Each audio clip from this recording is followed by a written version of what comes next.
Hi, everybody. Spread out. Okay, well, first, I'm so proud to be joined by my friend, great speaker, great partner. We probably talked 20 times a day the last few days, and we're still not tired. Once all day long. Yeah, and we're still not tired of each other, I hope. So the bill we passed was greatly improved. Leader McConnell simply tried to steamroll us. And we've tried to tell him it's much better to talk with us than steamroll us. And because we had input into the bill, it's a much better bill. Leader McConnell's bill was simply a bill for PPP. We weren't against increasing it, but there was so much more to do.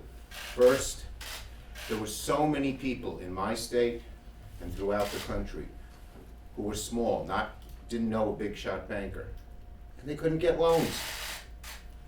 And that was because the PPP program, the way it was structured, helped those who had a friendly banker and who were larger, more successful companies.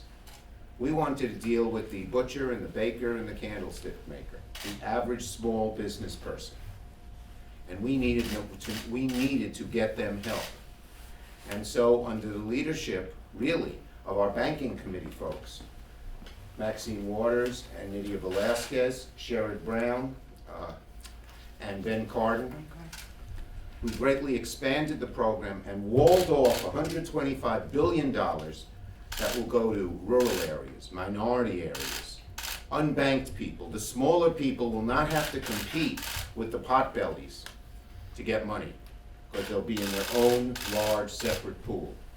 It'll be one of the greatest infusions to the inner city since the CRA, since the Community Reinvestment Act.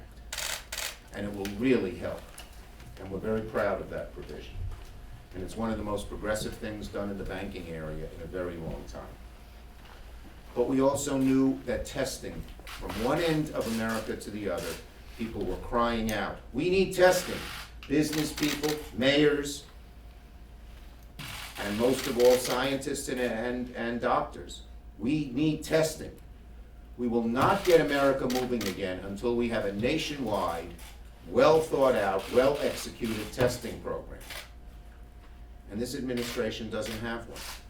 So we proposed 25, but we originally had proposed 30 billion, but we got 25 billion. But most important, we're forcing the administration to report to Congress on what is the national testing program, involving manufacturing and supply chains, involving free testing, and involving contact tracing, because they are laggard. And you cannot tell people go out on the streets unless they've adequate testing, or the fear is that corona will come back doubly as hard as it came the first time. So we got that done, and that's very important. We got money for our hospitals. They're hurting. The hospitals that are hurting are hospitals that are treating corona patients, and many hospitals that may not be treating many corona patients, but they are foregoing elective surgery. So in my state alone, hospital after hospital is furloughing and laying off people. As I mentioned on the floor this week, St. Peter's in Albany is laying off 700, St. Joseph's in Syracuse is laying off 700, and these are not hotspots. And so we did, of the four major things we pushed for, we got three. Over Republican resistance, but they knew they needed us.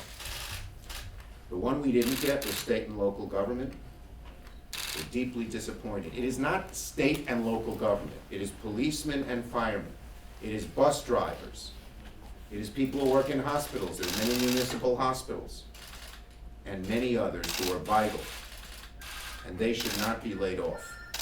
And that's why we wanted to help state and local governments. We did get one change, just one, but it's important. We got a commitment from the President and Secretary Mnuchin that they will be able to use their state and local money that the feds are giving them, whether in COVID-3 or COVID-4, to deal with revenue losses, and that's very important. That was the second most important thing they wanted, other than more money. Now, one final thing. There will be a big, broad, bold COVID-4.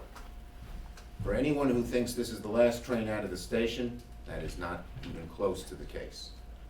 And the Speaker and I will begin rolling up our sleeves and working on that big, broad COVID-4 very soon and very quickly.